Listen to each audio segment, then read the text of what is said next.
Namo Namo Namo सिद्धानं Namo Namo Namo आयर्याणं Namo Namo Namo वैज्यायाणं Namo Namo Namo लोये सौवसाहुणं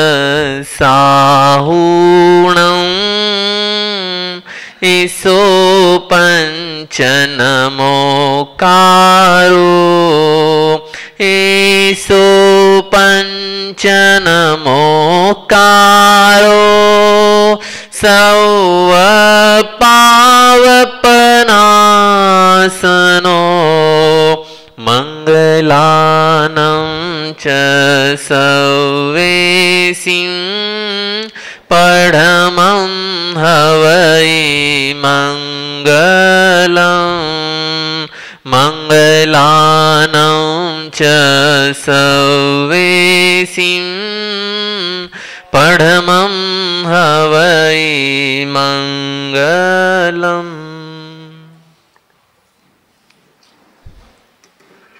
okay बस। जिनसु पायो भानने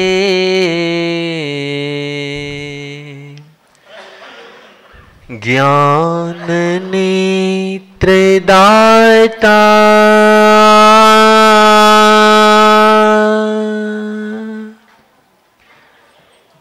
वंदन श्री गुरुराज ने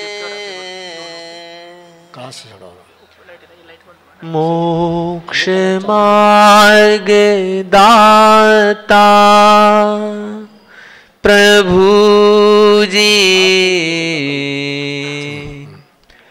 मोक्ष मार्ग दाता।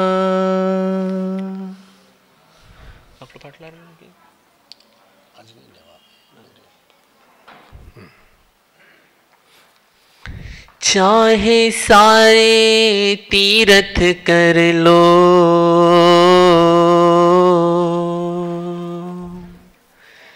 चाहे सारे तीर्थ कर लो घूम आओ संसार घूम आओ संसार।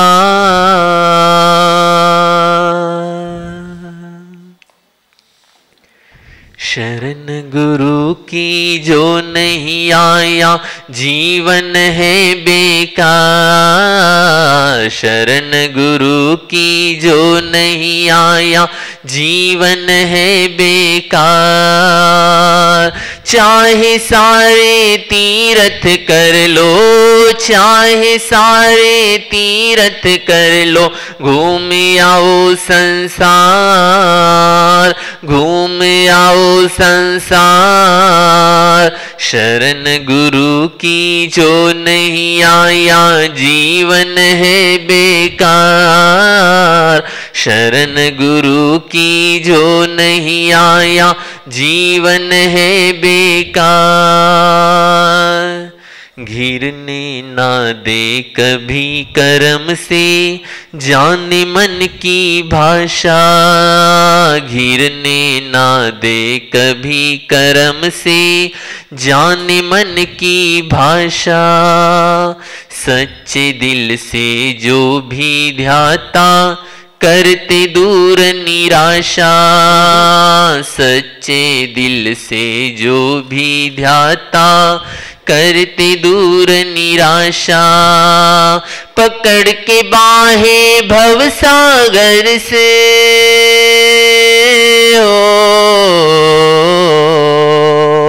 पकड़ के बाहें भवसागर से कितनों को कर दिया है पार। शरण गुरु की जो नहीं आया जीवन है बेकार शरण गुरु की जो नहीं आया जीवन है बेकार। 36 गुण से शोभित है जो कहते हैं उसको गुरुवर। 36 गुण से शोभित है जो कहते हैं उसको गुरुवर।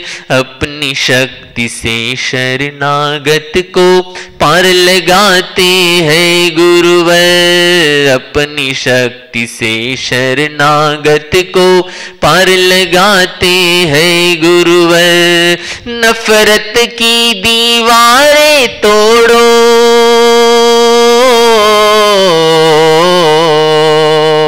नफरत की दीवारें तोड़ो, गुरु ने कहा ये हर बार।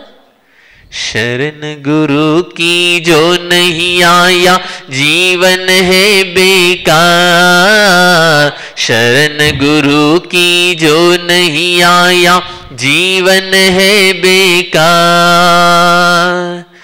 ईश्वर रूठे गुरु मनाए, दिखा धर्म का रास्ता। ईश्वर रूठे गुरु मनाए, दिखा धर्म का रास्ता। गुरु जो रूठे दरवाजे बंद, कोई बचा नहीं सकता। गुरु जो रूठे दरवाजे बंद, कोई बचा नहीं सकता। तेरा जीवन बदल के रख दे हो, तेरा जीवन बदल के रख दे गुरु की एक फटकार। शरण गुरु की जो नहीं आया जीवन है बेकार। शरण गुरु की जो नहीं आया जीवन है बेकार। चाहे सारे तीर्थ कर लो, चाहे सारे तीर्थ कर लो, घूम आओ संसार, घूम आओ संसार। शरण गुरु की जो नहीं आया जीवन है बेकार। शरण गुरु की जो नहीं आया जीवन है बेकार। शरण गुरु की जो नहीं आया जीवन है बेकार। जय बोलो महावीर स्वामी की जय।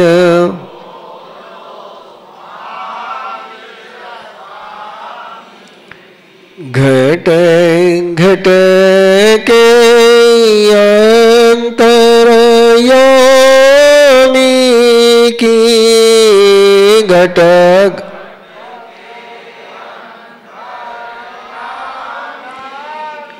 जय बोलो महावीर स्वामी की जय। थोड़ा शार्प कर दो।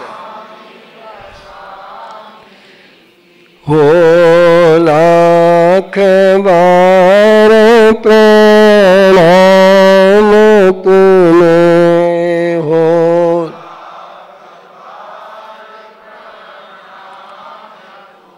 हे वीर प्रभु भगवान तुम्हें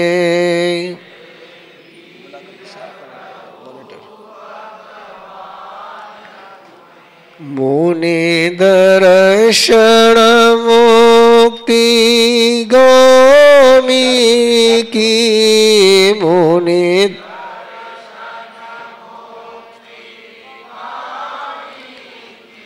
जय बोलो महावीर स्वामी की जय।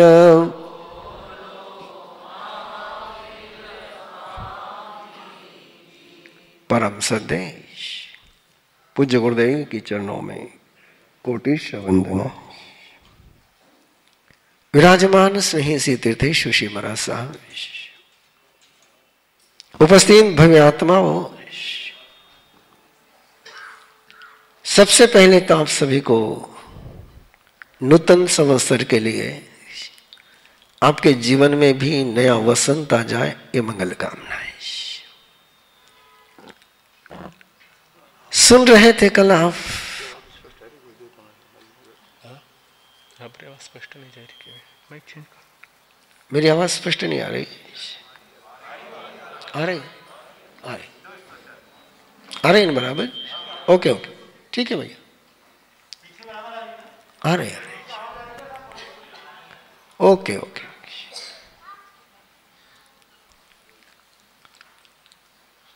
सुन रहे थे आपकी एक मां जब 3 बीज बो देती है, तीर्थंकर का आस्था का बीज, प्रतिक्रमण का बीज और मंगल पाठ का बीज।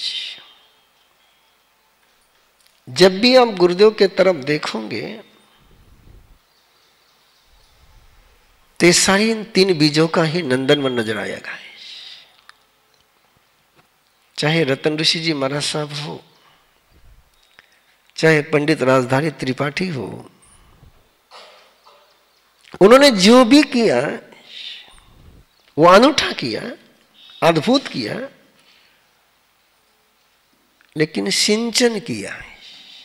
बीज किसने बोए? यदि मां ने ये 3 बीज नहीं बोए होते तो मंगल पाठ का वरदान हमें नहीं मिलता है। मंगल पाठ प्रवीण ऋषि भी देते हैं, मंगल पाठ तीर्थेश ऋषि भी देते हैं, लेकिन मंगल पाठ की शक्ति जो गुरुदेव के मंगल पाठ में थी वो प्रवीण ऋषि के मंगल पाठ में नहीं है। ये उतना ही सत्य है। शब्द दोहराए जा सकते हैं, लेकिन शक्ति तो दोहराने से नहीं आती, शक्ति तो अंदर से जागी हुई काम में आती है। क्या अंतर है हमारे मंगल पाठ में और गुरुदेव के मंगल पाठ में? क्या अंतर है हमारे प्रतिक्रमण में और गुरुदेव के प्रतिक्रमण में? क्या अंतर है तीर्थंकर परमात्मा के प्रति अहोभक्ति में गुरुदेव के और अपने? मुझे कोई तुलना नहीं करनी है, केवल एक बात क्लियर करनी है। प्रवीण ऋषि बैठ करके प्रतिक्रमण कर लेता है, लेकिन आचार्य भगवंत 85 साल की उम्र तक, कितने साल की उम्र तक? 85 साल की उम्र तक वे कभी प्रतिक्रमण में बैठे नहीं। एक प्रसंग दे रहा हूं बंधु, 1978 का चतुर्मास जालना चल रहा था। उम्र के कारण से, बैठक के कारण से, गुर्दे की यूरिन में इन्फेक्शन होने के कारण से गुर्दे को टेम्परेचर आ रहा था, बुखार था। और बुखार में गुरुदेव प्रतिक्रमण की वंदना, हर आवश्यक की वंदना में उठ बैठ करके वंदना कर रहे थे। तपस्वी राजसी वसंत मुनि जी महाराज साहब सेवा में थे।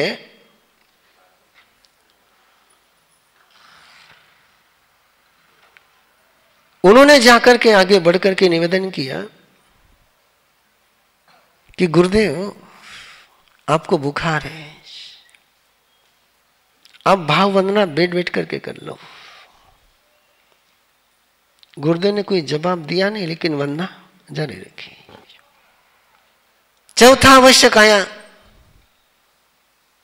और गुरुदेव प्रतिक्रमण के लिए उठ करके खड़े हो गए। खड़े रह करके प्रतिक्रमण करने लगे। तपस्वीराज फिर आगे बढ़े और तपस्वीराज ने गुरुदेव से निवेदन किया कि गुरुदेव बुखार है, पसीना आ रहा है, आप बैठ करके प्रतिक्रमण, दायां घुटना ऊपर कर करके भी प्रतिक्रमण आप कर सकते हैं, ऑप्शन है। प्रतिक्रमण के चौथे आवश्यक में खड़ा रहना भी एक ऑप्शन है, और बायां घुटना नीचे रख करके दायां घुटना ऊपर कर करके भी चौथा आवश्यक किया जा सकता है। गुरुदेव ने कहा नहीं, बहुत आग्रह किया तो गुरुदेव ने एक बहुत सुंदर जवाब दिया। बोले मैंने आज बैठ करके प्रतिक्रमण कर लिया। हम सब संतों की तरफ हाथ करते हुए कहा, मैंने बैठ करके कर लिया तो इन्होंने सो करके करना शुरू कर देंगे। बोले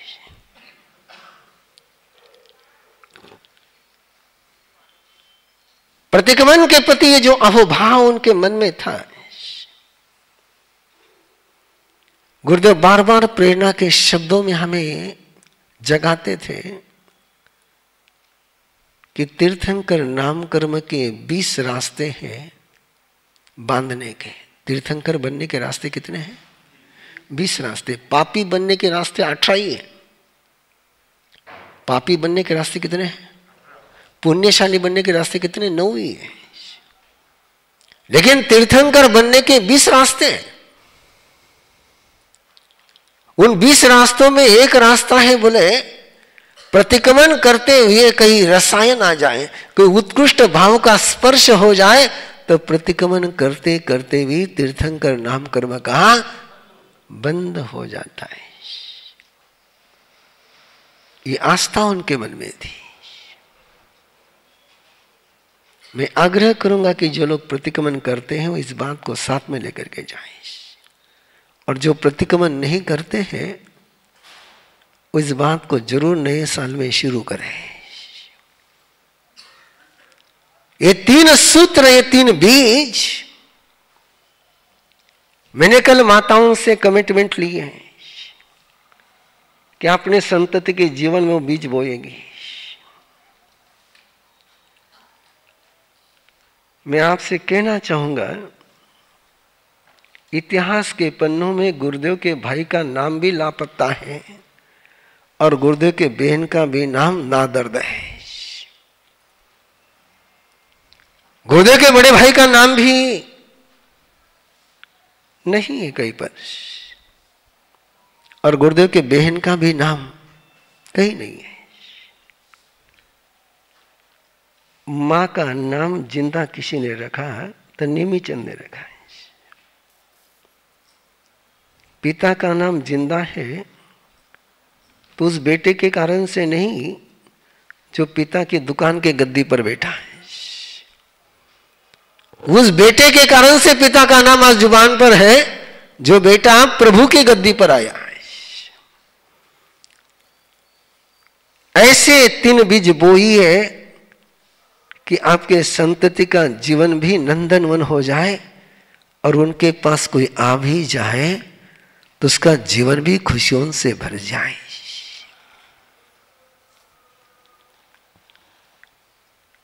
जब मां ने कहा कि नहीं, मां की बहन ने दीक्षा ली थी, गुरुदेव के मासी ने दीक्षा ली थी, और वो पास में ही चिचुंडी का गांव निवडूंगा है, वहां पर विराजमान थी। तो मां बेटे को लेकर के उनके पास पहुंची कि रतन ऋषि जी महाराज साहब की जो प्रसिद्धि थी वो एक ही मामले में थी कि इनके पास कोई चेला टिकता नहीं है, क्योंकि कड़क अनुशासन। आपको कैसे गुरु अच्छे लगते हैं, कड़क या नरम? कौन से गुरु अच्छे लगते हैं? नरम अच्छे लगते हैं, कि नरम को आप दबा सकते हो।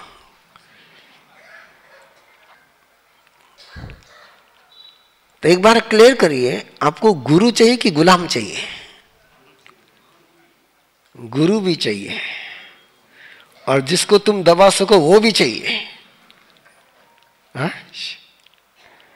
ऐसा व्यक्ति गुरु हो सकता है? जिसको दबाया जा सके वो गुरु हो सकता है, जो दबा सके वो गुरु हो सकता है।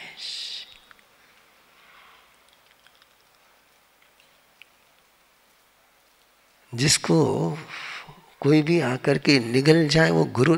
बच्चों को छोड़ दो श्रावक जी, बच्चों को छोड़ दो। बच्चा बैठा उसी को धन्यवाद है। मैं बच्चे से उम्मीद करता नहीं कि वो गणपति बप्पा बन करके बैठे। आपसे पक्की उम्मीद करता हूं कि आपने गणपति बनना है। रतन ऋषि जी महाराज साहब की एक ही प्रसिद्धि थी कि उनके पास कोई संत, कोई शिष्य टिकता ही नहीं है। दीक्षा बहुत दी उन्होंने, कई शिष्य बनाए, लेकिन शिष्य टिकता ही नहीं था। वो किसी को टिकने ही नहीं देते थे। टिकता नहीं था, इसके बजाय क्या बोलूंगा मैं, वो किसी को टिकने ही नहीं देते थे। नजारा पेश करो, अमन नगर में रतन ऋषि जी महाराज साहब और गुरुदेव का चतुर्मास चल रहा था। गुरुदेव की उस समय उम्र 17-18 साल की होगी, 13 साल की उम्र में दीक्षा हुई थी। रतन ऋषि जी महाराज साहब को तेला था और ऋषि आनंद रोज सुबह प्रबुद्ध श्रावकों को शास्त्र का स्वाध्याय कराते थे। नगर के फिरोदिया जी, भंडारी जी, मुत्था जी सब श्रावक स्वाध्याय करते थे गुरुदेव के साथ। रतन ऋषि जी महाराज साहब की आज्ञा लेकर के वो स्वाध्याय के लिए जा रहे थे और रतन ऋषि महाराज साहब ने कहा 9:30 बजे गोत्री को जाना है। तेत स्वाध्याय के लिए बैठे, जैसे 9:30 को 5 कम थे, गुरुदेव ने समेटने की तैयारी करी। तो भंडारी जी ने कहा कि छोटे महाराज इतना अध्याय पूरा कर दो, इतना अध्याय पूरा कर दो। और अध्याय पूरा करने में 9:35 हो गई। 9:35 होने के बाद गुरुदेव अंदर गए, पात्रे का पलो ना करे, झोली उठा करके चलने की तैयारी करे। रतन ऋषि महाराज साहब ने कहा झोली नीचे रख दो, गोचरी नहीं जाना। वही खड़े, कुछ बोल नहीं पाए। रतन ऋषि महाराज साहब ने पूछा तुझे कितनी बजे गोत्री जाने के लिए कहा था? कितने मिनट के लेट हुई? तुझे कितने बजे गोत्री जाने के लिए कहा था? और शिष्य ने निवेदन किया मैं तो 9:25 को ही समेट रहा था, लेकिन भंडारी जी आदि श्रावकों ने कहा अध्याय पूरा कर दो और मैंने अध्याय पूरा किया, इसलिए लेट हुआ है। अगला उत्तर सुनाने के पहले आपसे पूछूं, आपको भी बड़े कभी बोलते होंगे, बड़ों के सामने क्लियरेंस देना चाहिए कि गलती को स्वीकार करना चाहिए? आप क्या करते हो? आप क्या करते हो? और जिस समय भी क्लियरेंस आप देते हैं उस समय आप गुरु को गलत सिद्ध करते हो। क्लियरेंस देने का मीनिंग केवल इतना ही है कि मैं सही हूं, तुमने मुझे गलत समझा है। आगमकार ने शिष्य को क्लियरेंस देने की अनुज्ञा, परमिशन नहीं दी है। शिष्य के पास तो केवल एक वचन बोलने का अधिकार है, वैज्ञा न पुनोतीय, एक ही शब्द बोलना है उसको, एक ही सेंटेंस बोलना है कि मैं वापस ऐसा नहीं करूंगा। और ऋषि आनंद ने क्लियरेंस दिया और रतन ऋषि जी महाराज साहब ने जवाब दिया श्रावकों की बात माननी है तो श्रावकों के घर जाकर के रहो। श्रावकों की बात माननी है तो श्रावकों के घर जाकर के रहो। मेरे यहां रहना है तो श्रावकों की बात मान करके मेरे यहां नहीं रह सकते हो। मुझे नहीं लगता है कि आज कोई बाप अपने बेटे को ऐसे अनुशासन में रख पाएगा, कोई सास अपने बहू को ऐसे अनुशासन में रख पाएगी, कोई गुरु आज के जमाने में ऐसा शिष्य को अनुशासन में रख पाएगा।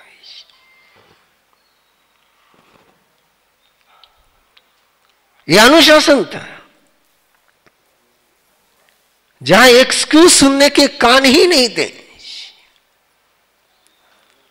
कोई एक्सक्यूज चलता ही नहीं था, और एक्सक्यूज नहीं चलने के कारण से कोई शिष्य उनके पास टिकता ही नहीं था। अनुशासन में कहीं पर भी नो कॉम्प्रोमाइज। मैं तो अभी बहुत कॉम्प्रोमाइज कर लेता हूं,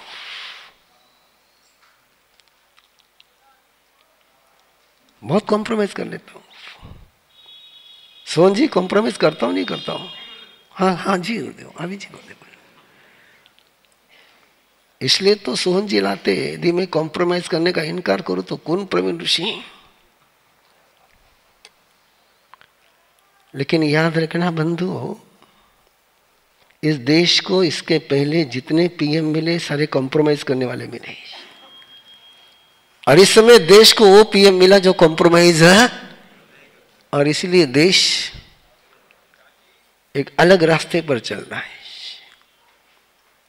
नेतृत्व जब कॉम्प्रोमाइज करता है तो देश कभी प्रगति के रास्ते पर चल नहीं पाता है, और जब नेतृत्व कॉम्प्रोमाइज नहीं करता है तो देश प्रगति के रास्ते पर चलता है। लेकिन आपको तो वही नेता अच्छा लगता है जो समझौता करे, आपको तो वही गुरु अच्छा लगता है जो समझौते से चले, वही सास अच्छी लगती है जो समझौता करती है, वही बाप अच्छा लगता है जो समझौता करता है। अरे समझौते समझौते में शांति तो हो जाती है लेकिन प्रगति नहीं होती है। ये प्रसिद्धि थी रतन ऋषि जी महाराज साहब के कि उनके पास कोई शिष्य टिकता नहीं था। इसलिए मां अपने बहन महाराज के पास लेकर के नेमीचंद को गई और कहा कि ये रतन ऋषि महाराज साहब के पास दीक्षा लेना चाहता है। मैं फिर कहूं कि बात आपको किताब में नहीं मिलेगी, कि ये बात गुरुदेव ने मुझे सुनाई हुई जो मैं आपको सुना रहा हूं।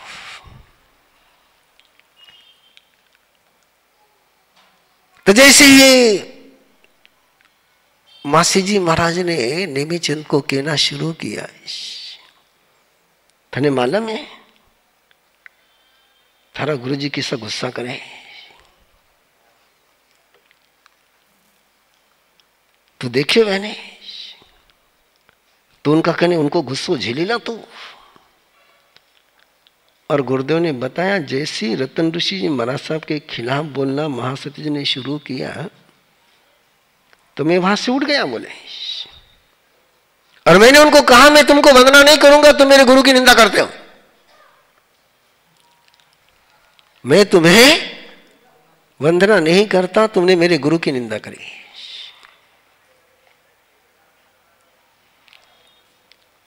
नहीं करी वंदना, ये उनको पता था, गुरुदेव को पता नहीं था, ऐसा नहीं पता था। और फिर जिस समय दीक्षा के समय में मां वामबुरी पहुंची, महासती जी की दीक्षा थी, और रतन ऋषि जी महाराज साहब ने मां से कहा तुझे 2 बेटे हैं, 1 बेटी है, एक बेटा तू रख ले, एक बेटा धर्म को दे दे।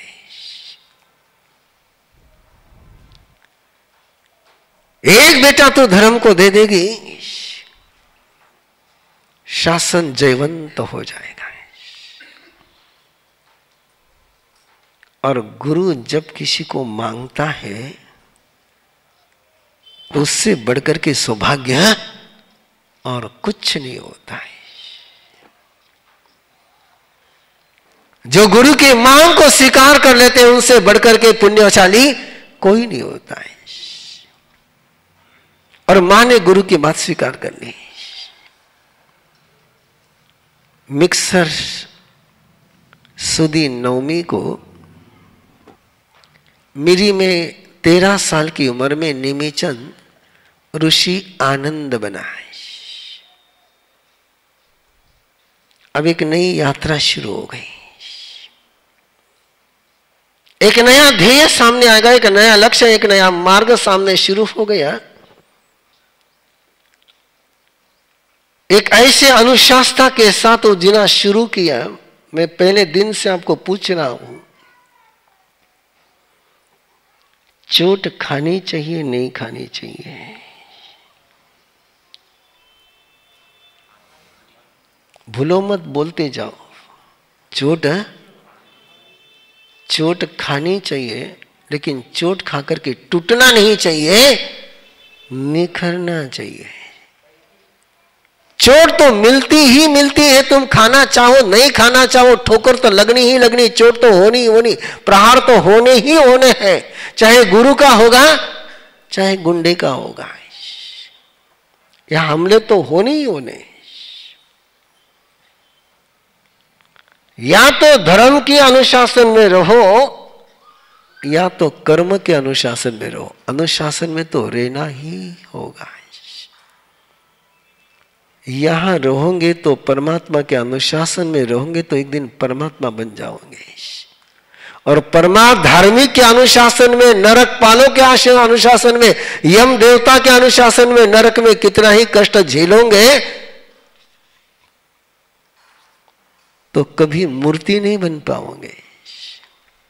अनुशासन का चोट तो झेलनी चाहिए, लेकिन किसकी झेलनी चाहिए? हिटलर की कि परमात्मा की? आप किसकी झेलते हो?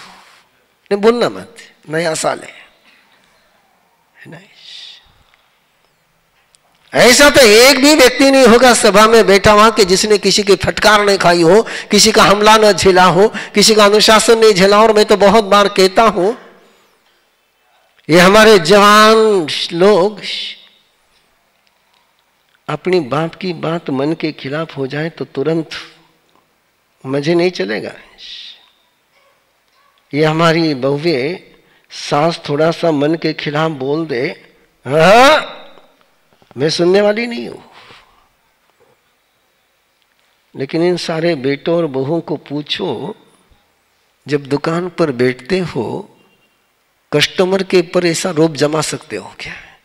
जैसा बाप पर जमाते हो, जैसे सास पर जमाते हो, वैसा रोब तुम कस्टमर पर जमा सकते हो क्या? Yes no? क्यों? क्यों? कितने पैसे जाएंगे कस्टमर नाराज होके गया तो? कितना नुकसान होगा? कितना नुकसान होगा? एक कस्टमर नाराज हुआ तो अभय जी बताइए नुकसान कितना होना है? हाँ? 10,000 का, 10 लाख का, 10 करोड़ का? कितना नुकसान हो रहा है? कोई डायमंड की दुकान तो लगा कर बैठे नहीं होंगे। एक 10 रुपए के लिए तुम कस्टमर की गुलामी मंजूरी कर लेते हो। वहां उसकी सारी ज्यादती झेल जाते हो। वहां तुम्हारा ईगो हर्ट नहीं होता है, वहां तुम्हारा स्वाभिमान जागृत नहीं होता है। तुम्हारा सारा ईगो हर्ट कहां होता है? मां बाप के पास। जितनी कीमत तुम्हें कस्टमर की है उतनी कीमत कम से कम मां बाप के दिल की हो जाए तो तुम्हें कोई धर्म करने के लिए कहीं जाने की जरूरत है घर में ही हो जाएगा। जितनी कीमत। और इन बहनों से पूछूं, बालाघाट की स्थिति मुझे पता नहीं, घर में नौकरानियां काम करने के लिए आती कि नहीं आती, ये आप लोग बताएंगे। घर में नौकरानियां हैं कि नहीं है? नौकरानी को राजी रखते हो कि नाराज करते हो?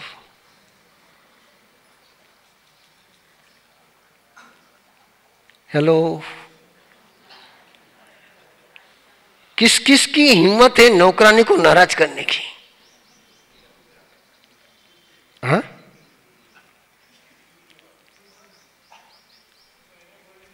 हाँ?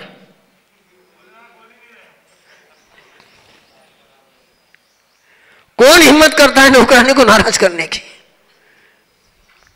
कोई नहीं। जितनी नौकरानी नाराज नहीं हो जाए इसकी चिंता करते हो, उतनी चिंता बहुरानी नाराज नहीं हो जाए कर लोगी तो बहुरानी अपने पियर में फोन किस लिए करेगी?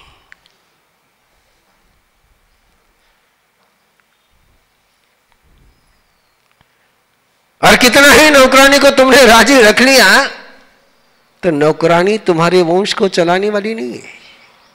तुम्हारे वंश को चलाने वाली तो बहुरानी है। पता नहीं लोग क्या सोचते हैं, नौकरानी को खुश रखना और बहुरानी को नहीं जी। ये गणित पता नहीं क्या चलता है। लेकिन याद रखना बंधु, नया साल है आज। आज कौन सा साल है? मना रहे हो? मना रहे हो कैलेंडर के पन्ने पर के दिल में? कैलेंडर के पन्ने पे। आप बहुत जल्दी और सही जवाब देते हो, नहीं अच्छा है। लेकिन कैलेंडर के पन्ने तुम्हारे जिंदगी को पलट नहीं सकते। पन्ने तुम्हारी जिंदगी के पलट जाए तो नया साल शुरू हो जाए। पतझड़ बीत करके वसंत आता है, पतझड़ बीत करके वसंत आता है। पूरा निसर्ग खुशी खुशी की लहर में झूमने लगता है।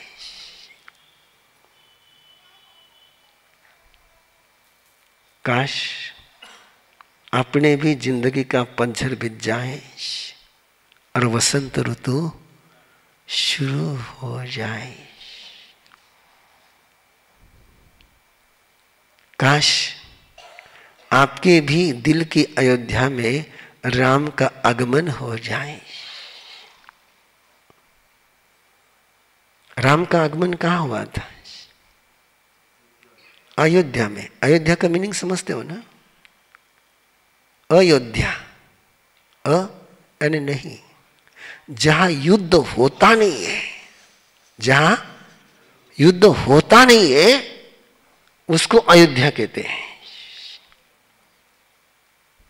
इसलिए राम ने भरत से और भरत ने राम से युद्ध नहीं किया। राम ने अपने सौतीली मां से भी युद्ध नहीं किया। क्यों? अयोध्या थी, वहां युद्ध की संभावनाएं थी नहीं।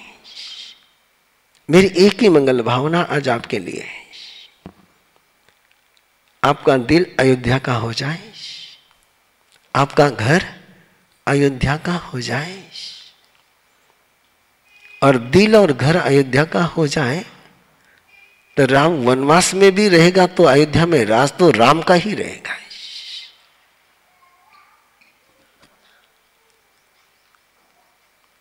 राम को राज्य करने के लिए अयोध्या में रहने की आवश्यकता नहीं है। यदि धरती अयोध्या की हो गई तो राम कहीं पर भी रहेगा, लेकिन अयोध्या में राज्य राम का ही रहेगा, भरत का राज्य नहीं है। क्या अनूठा उदाहरण है बंधु। शायद दुनिया के किसी इतिहास में, किसी पुराण में ऐसा प्रसंग मिलेगा नहीं कि कोई छोटा भाई अपने बड़े भाई की पादुका सिंहासन पर रख करके आस्यासन चला रहा है।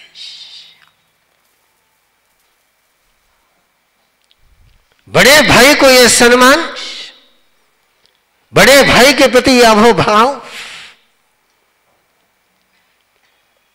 यदि जन्म जाए तभी जाकर के राम भरत मिलन को देख करके देवताओं की आंखों से भी आंसू बहते। ऐसा होना चाहिए, ऐसा होना ही चाहिए, इसके अलावा कुछ होना ही नहीं चाहिए। मेरी मंगल कामना आप लोगों के लिए कि नए साल से आपके जीवन में एक नया अध्याय शुरू हो जाए। घर कभी आपका कुरुक्षेत्र नहीं बने। घर हमेशा क्या रहना चाहिए? अयोध्या ही रहना चाहिए। और यदि घर अयोध्या हो गया तो राम नाम की चादर ओढ़ो या नहीं ओढ़ो, राम का चरित्र आ ही जाएगा। राम नाम की माला गिनो या मत गिनो, लेकिन राम का काम तो हो ही जाएगा। लोग नाम राम का लेते हैं, काम आप बोले, आपकी जुबान।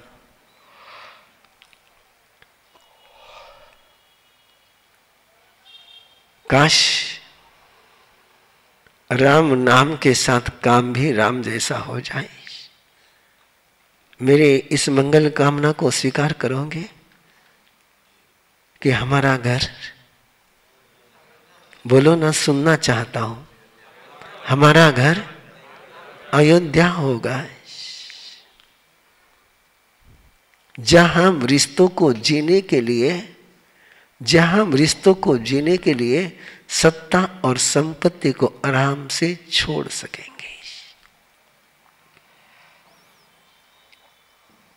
सत्ता फिर कमा सकते हो, धन फिर कमा सकते हो, लेकिन एक बार रिश्ता मर गया तो कोई संजीवनी मंत्र नहीं है जो रिश्ते को जिंदा कर दे।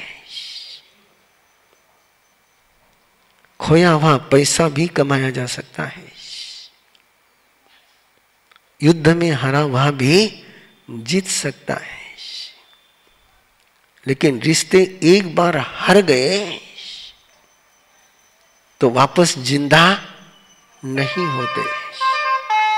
इस मेरी मंगल कामना को आज स्वीकार करो, गहराई से स्वीकार करो कि आज इस अगले साल में हमारा घर अयोध्या का ही रहेगा, हर हाल में अयोध्या का रहेगा। और इसलिए मैं अयोध्या की बात कर रहा हूं, इसलिए अयोध्या की बात कर रहा हूं कि जैन शास्त्र के अनुसार पहला शासन जो चला ऋषभ देव के समय में, जो नगरी विनीता नगरी बसाई गई, वो कौन सी है? उसी का नाम अयोध्या है।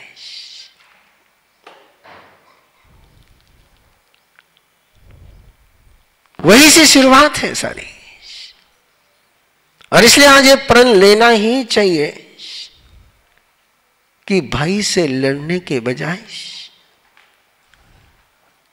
मैं सब छोड़ करके जा सकता हूं, लेकिन भाई के प्रेम पर आंच नहीं आने दे सकता हूं। किसकी कीमत करनी चाहिए? आपको भाई की कीमत है या नहीं है? ये उसको जाकर के पूछो, बंधुओं, जिसको भाई नहीं मिला है। ये उस बहन को जाकर के पूछो जिसको राखी के दिन राखी बांधने के लिए भाई की कलाई नहीं मिलती, उसको पूछो भाई की कीमत क्या होती है।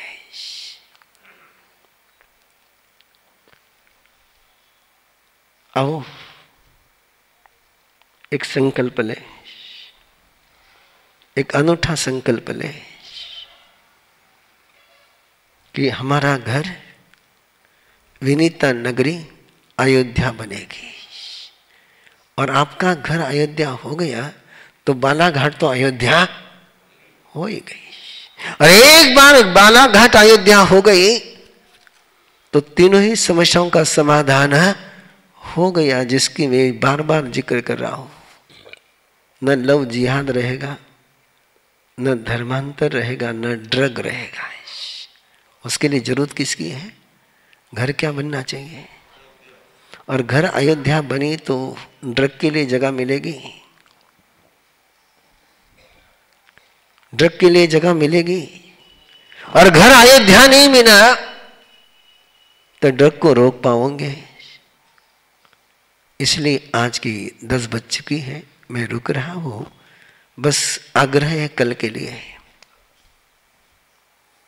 कल अकेले दुकेले ने नहीं आना है।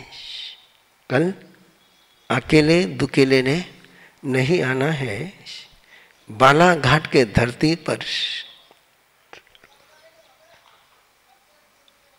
पहली बार में गौतम निधि कलेक्शन का उत्सव मनाने जा रहा हूं।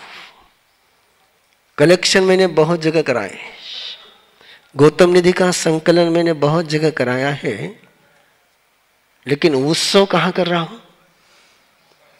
बोल नहीं रहे आप। आपके गांव का नाम लेने में आपको शर्म आ रही है, मुझे गौरव हो रहा है और आपको संकोच हो रहा है। गौतम निधि संकलन का उत्सव पहली बार बालाघाट में संपन्न करने की भावना के साथ मैंने कार्यकर्ताओं को तैयार किया है। कल गौतम निधि का संकलन नहीं है, कल गौतम निधि का उत्सव है, फेस्टिवल है। और फेस्टिवल का गणित आपको पता है, फेस्टिवल कभी अकेले में मनाया नहीं जाता है। फेस्टिवल कैसे होता है? यस, परिवार के साथ, मित्रों के साथ, दोस्तों के साथ, स्नेही सज्जनों के साथ। तो कल के गौतम निधि संकलन के लिए आते समय, अपने परिवार का कलश लेकर आते समय, परिवार को भी साथ में लेकर के आना है।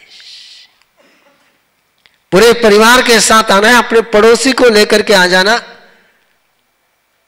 दाएं बाएं तुम्हारे पड़ोसी रहते कि तुम अकेले रहते हो? नहीं, पूछ लो, क्योंकि मैं तो गुजरी गया नहीं हूं बालाघाट में। तो आपके घर में शादी होती उस समय पड़ोसी को सहभागी करते हो नहीं करते हो? हाँ, पक्का? मुझे कल पता चलेगा। मुझे कल पता चलेगा कि आपके पड़ोसी आपकी खुशी में शामिल होते कि नहीं होते, कल पता चलेगा। और ये तो आपको पता है कि कल इंटरनेशनल हैप्पीनेस डे है ना। कल कौन सा देश? हाँ, खुशी का दिवस है। और जो देने में खुशी है, जो समर्पण करने में खुशी है, वो खुशी और किसी में नहीं है। तो कल तो सच में हैप्पीनेस का फेस्टिवल कहीं मनाया जा रहा है, तो कहां मनाया जा रहा है?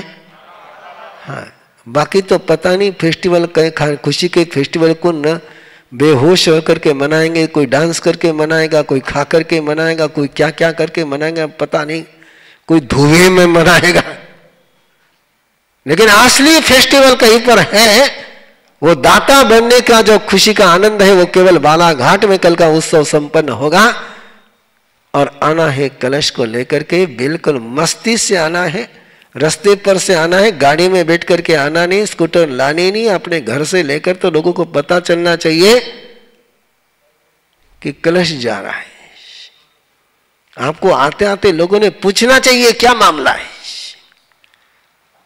कल ऐसे सवाल बालाघाट के हर समाज से, हर व्यक्ति से उभरने चाहिए कि ये क्या उत्सव है। इस उत्सव की शुरुआत कहां से हो रही है? हाँ, तो पूरे परिवार के साथ आना है। और मैं ऐसा सोच रहा था कि कल सीक्रेट ओपन करूं, लेकिन आज ही सीक्रेट ओपन कर रहा हूं। हमेशा आपके यहाँ लड्डू की प्रभावना होती है और किसी की प्रभावना होती है, वो प्रभावना तो संग करेगा ही करेगा, लेकिन कल लक्ष्मी की प्रभावना होगी। किसकी प्रभावना होगी? और वो लक्ष्मी कहां से मिलेगी? गौतम निधि की लक्ष्मी मिलेगी। हर आने वाले सदस्यों को कल लक्ष्मी की प्रभावना मिलेगी और बिना काउंट करे मिलेगी। कैसी मिलेगी? बिना काउंट करे मिलेगी। ये जो गौतम निधि के जाप से चार्ज किया हुआ राशि जो कलश में समर्पित हुई है, उस राशि को कलश में भर करके, कॉइन को कलश में भर करके कल गेट पर हमारे गौतम निधि के दूत रहेंगे और जो जाने यहाँ से गुजरे जाएंगे उनको मुट्ठी मुट्ठी भर करके आज तक तुमको मुट्ठी मुट्ठी भरकर किसी ने चने दिए होंगे, मुट्ठी मुट्ठी भरकर के किसी ने गोलियां दी होगी, मुट्ठी मुट्ठी भर भर कर किसी ने बादाम दिए होंगे, मुट्ठी भर करके और बहुत कुछ दिया होगा। लेकिन एक बात बताओ, आज तक जिंदगी में तुमको कभी मुट्ठी भर करके लक्ष्मी मिली है क्या? वो भी गौतम निधि की लक्ष्मी। अरे बाप भी बेटे को देता तो गिन करके देता है। हाँ? कौन बाप है यहां पर जो बेटे को बिना गिने देता है? कोई हाथ ऊपर हो जाए? नहीं ना। लेकिन कल गौतम निधि का प्रसाद सबको मिलेगा। एक नया कौन वो कलश लाने वाला परिवार है कि नहीं वो देखा नहीं जाएगा। जो भी कल के समारोह में आएगा उसको गौतम निधि की लक्ष्मी का उपहार कल मिलेगा, एक आनंद के साथ, एक मंगल के साथ। कल का उत्सव संपन्न होगा और इसलिए ये नया रूप देने जा रहा हूं कि गौतम निधि का काम देव गुरु की कृपा से निरंतर बढ़ता ही जा रहा है। और मुझे सोहन जी यदि स्वीकृति दे तो सोहन जी ने कल जो मेरे कान में बात कही वो मैं आज सभा में बोलना चाहता हूं। बोलूं? सोहन जी के पास समाचार आए कि प्रवीण ऋषि जी वहां पर आ रहे हैं, तुम प्रवीण ऋषि के सारे कार्यक्रम करना लेकिन गौतम निधि का कार्यक्रम मत करना। ऐसा मुझे सोहन जी ने कल बताया। मुझे भी आश्चर्य हो गया, यार कमाल है, ऐसा गौतम निधि के कार्यक्रम ने मैंने कौन सी गलत काम कर दिया जो लोग कह रहे हैं। बराबर है कि गौतम निधि का कार्यक्रम एक ऐसा कार्यक्रम है कि जो संघ और समाज को मजबूत करता है।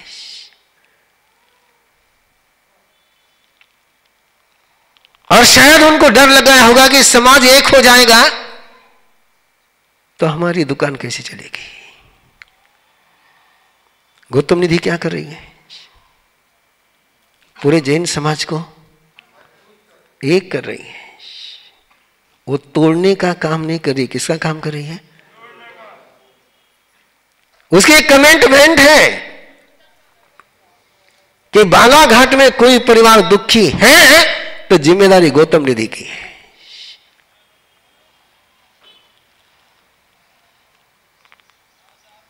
शायद उनकी गलतफहमी होगी कि गौतम निधि की प्रवीण निधि नहीं हो जाए। लेकिन आप सभी को पता है कि प्रवीण निधि कहीं पर है ही नहीं। निधि कौन सी है? और गौतम निधि की सारा कंट्रोल किसके हाथ में है? प्रवीण ऋषि का क्या कंट्रोल उस पर? नथिंग। ये गौतम निधि बालाघाट के लिए, बालाघाट को समृद्धि के शिखर पर पहुंचाने के लिए गौतम निधि है। और मैं मैसेज देना चाहता हूं उन महापुरुषों को कि गौतम निधि का कार्यक्रम है, प्रवीण ऋषि का कार्यक्रम नहीं है। वो जब गौतम निधि का कार्यक्रम करने के लिए मना करे तो गौतम स्वामी का काम करने के लिए मना कर रहे हैं। ये कोई आनंद निधि का काम नहीं है, कोई श्रमण संघ निधि का काम नहीं है, कोई स्थानकवासी निधि का कार्यक्रम नहीं है। ये प्रोग्राम है तो केवल अनंत लब्धि निधान श्री गौतम स्वामी का काम है। मुझे नहीं पता क्या सोच होगा उन व्यक्तियों का, लेकिन मुझे सुन करके हैरानी हुई। इतने ट्रांसपेरेंसी के साथ काम चल रहा है और फिर भी ये बुद्धि भेद करने का काम कोई करे। मुझे दूसरा भी उन्होंने कहा सोहन जी ने कि महावीर गाथा को लेकर के भी समाचार आ रहे हैं कि रात को महावीर गाथा मत करो।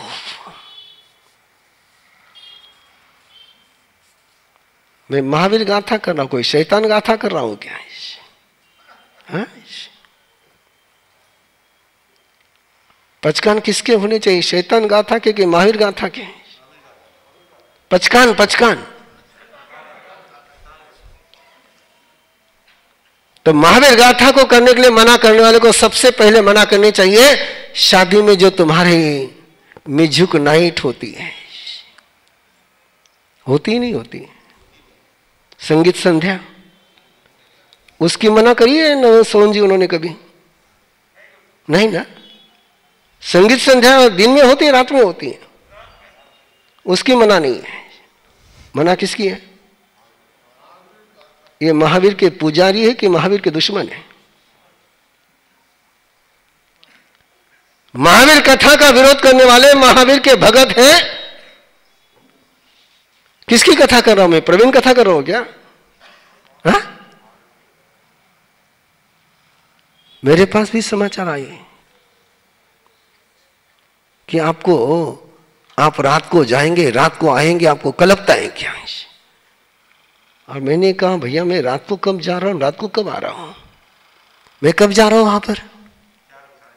सूर्यास्त के पहले। और सूर्यास्त के पहले संत जा नहीं सकता तो क्या रात में जाएगा क्या? फिर इनके पास आया कि वो त्रस्काय की हिंसा होगी, तो शादियों में सारी त्रस्काय की रक्षा ही होती होगी। बालाघाट वाले को तो शायद शादी में रात्रि भोजन करने के पचकान होंगे सबको, हाँ? किसी को नहीं है।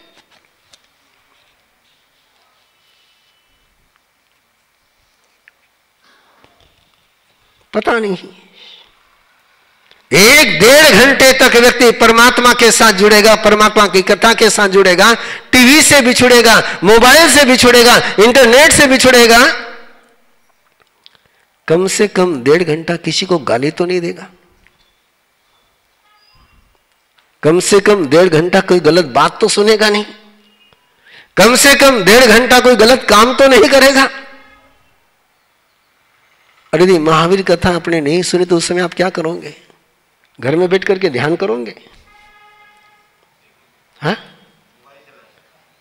नहीं, शायद सोहन जी ध्यान को बैठते होंगे, नहीं ना? हाँ? क्या बोले?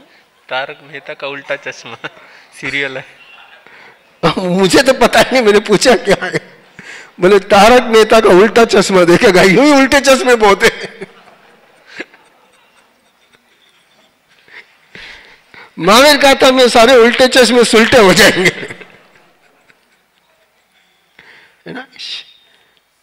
तो बंधु, मैसेज तो आते रहेंगे कि सोशल मीडिया का जमाना है, और सोशल मीडिया का काम ही है अच्छी बातों से लोगों को दूर हटाना है। आप निश्चिंत रहिए, आप स्वस्थ रहिए, आप सशक्त रहिए, आप समृद्ध रहिए। महावीर कथा बालाघाट में पहली बार हो रही है, लेकिन प्रवीण ऋषि के लाइफ में पहली बार नहीं। मैंने छोटे महाराज साहब को सोहन जी की बात कही तो छोटे महाराज साहब ने पूछा, बोले महावीर कथा कोई आप आज कर रहे हैं क्या? हर साल होती, फिर इस साल विरोध क्यों? अब उसको जो मैंने उत्तर दिया मैं आपको दे नहीं सकता हूं, है ना? मैं कोई पहली बार महावीर कथा कर रहा हूं क्या? 97 से महावीर कथा रात को कर रहा हूं, 97 से कर रहा हूं। दिल्ली से शुरू करी है,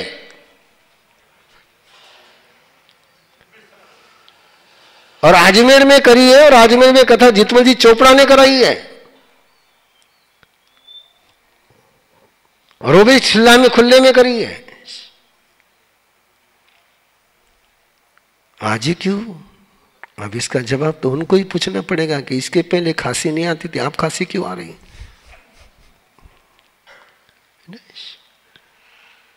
बंधु, सौभाग्य है मेरा, मैं मेरा सौभाग्य मानता हूं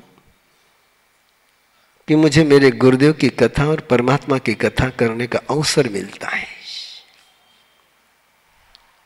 आपका क्या होगा आप जानो, लेकिन मुझे पक्का पता है कि उस 1.5 घंटे में मैं मेरे प्रभु के साथ 100% रहूंगा। प्रभु कथा करने का मीनिंग है आस्तां तव नमस्त समस्त दोषं त्वसंकथापि जगतां दुरितानि हन्ति दूरै सहस्र किरणः कुरुते प्रभैव पद्माकरेषु जलजानि विकास भांजी। आचार्य मानतुंग फरमाते हैं कि प्रभु तुम्हारा नाम जपना, तुम्हारी स्तुति करना, उसका प्रभाव तो अपनी जगह पर है, लेकिन प्रभु कोई आपकी कथा करता है तो 3 जगत के पाप को दूर करता है। त्रिजगताम दुरितानि हंति। दूरै सहस्र किरण, सहस्र किरण रवि के दूर रहने दो, उसकी प्रभा भी कमल के फूल को खिला देती है। ऐसी है प्रभु कथा। आओ अपने अंतर की व्यथा को दूर करने के लिए, जगत को प्रभु का मार्ग बताने के लिए, लोगों के दिल में प्रभु की प्रतिष्ठा करने के लिए बालाघाट के धरती पर पहली बार, लेकिन प्रवीण ऋषि के दिल के धरती पर नहीं 26वीं बार नहीं, उससे ज्यादा है। मैं 92 से महावीर कथा दिन में कर रहा हूँ, 97 से रात में कर रहा हूँ। बिना मौसम की भी 2-3 बार हुई, और बिना मौसम की लोगों ने 2-3 बार करा दी मेरे से। ये महावीर जन्म कल्याणक पर तो करता हूँ हर साल, लेकिन कई महावीर गाथा के प्रेमी ऐसे कि बोले मां साहब हमको तो महावीर कथा सुननी है, महावीर जयंती है कि नहीं, आप कथा सुनाओ। ऐसी एक कथा का नियोजन बालाघाट में सकल समाज के अंदर में, मैदान का नाम भी बढ़िया है, उत्कृष्ट है, तो फिर कार्यक्रम भी कैसा होगा। हाँ, बस इसी मंगल भावना के साथ आज के पचकान और कल गौतम निधि का कलश परिवार के साथ लेकर के आना है। ये जो सामने का, मेरे सामने का जो डायस है, यहीं पर कलश समर्पण का कार्यक्रम होगा। अलग से डायस बिछाने की जरूरत नहीं है, केवल इस पर चद्दर, सफेद अच्छी चद्दर लगा दीजिए, स्वस्तिक बना लीजिए और कार्यक्रम यहीं पर संपन्न होगा। आप सभी को बहुत बहुत बधाई नए साल की। आज के पचकान एकासत उगेश्वर एक समय के उपरांत 3 आहार के पचकान स्वासनम खैमम सैमम सहसा गारेणम महत्ता गारेणम सब समयावत्या गारेण ओसरे ओसरे ओसरे। आज का अयम बिल, आज का उपवास उगेश्वर्यामदटम बचकामेति विहंप्यहारं स्वासनम खैमं सैमं सहस्रा गारेण महत्ता गारेणम सब समयावत्या गारेण ओसरे ओसरे ओसरे। दोपहर में 2:30 से 3:30 स्वाध्याय का कार्यक्रम चालू है। 3:30 से 4 बच्चों की क्लास भी जारी है। जिनको जैसा अवसर मिले ध्यान रखिए। जय। जिन बच्चों को प्रतिक्रमण स्पेशली सीखना हो उनके लिए तीर्थेश श्री हमारा सामने सुबह 11 बजे का समय भी उनके लिए देने का मानस रखा है। जिनको प्रतिक्रमण सीखना हो सुबह 11 बजे भी आ सकते हैं।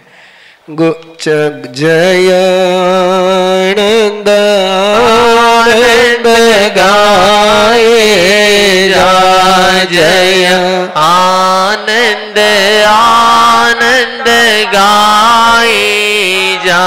चरणों में शीश झुकाए जा, चरणों में शीश झुकाए जा। जय आनंद आनंद गाए जा, जय आनंद आनंद गाए जा। ऋषिवर आनंद का नाम रटो, ऋषिवर आनंद का कलिमल भावों से दूर हटो, कलिमल भावों से यह गीत रसिक सुनाए जा, यह गीत रसिक सुनाए जा। जय आनंद आनंद गाए जा, जय आनंद आनंद गाए पाए जा। आचार्य भगवान भजसे आनंद श्री जी महाराज साहब की। और परसों का दिन सामयिक उत्सव का दिन है। परसों सारी बिछायत कारपेट निकल जाएगा। आप सब लोग सामयिक के लिए तैयार हैं। मारा आनंद गुरु रो ठाड़ दिपायो, जिन शासन रो पाट मारी वंदना झेलो सा मारी वंदना झेलो सा। तीखु तो आया ही नम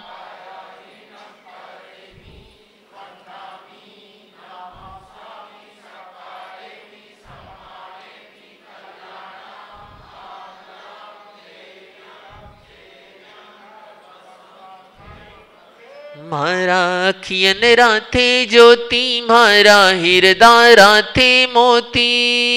मारा अखियन राथे ज्योति, मारा हृदय राथे मोती। मारी वंदना झेलो सा मारी वंदना झेलो सा।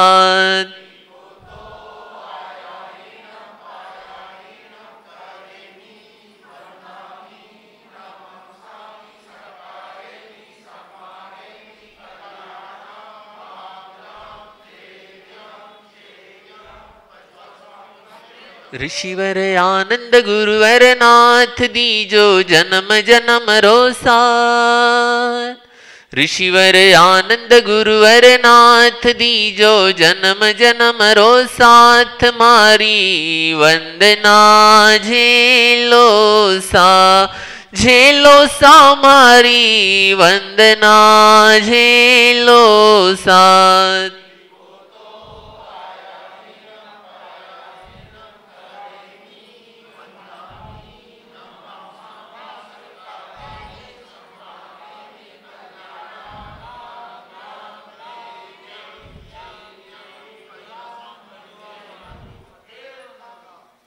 गुरुदेव की आज्ञा से जलारे मंगलम अरिहंता मंगलम सिद्धा मंगलम साहू मंगलम केवली पन्नतो धम्मो मंगलम।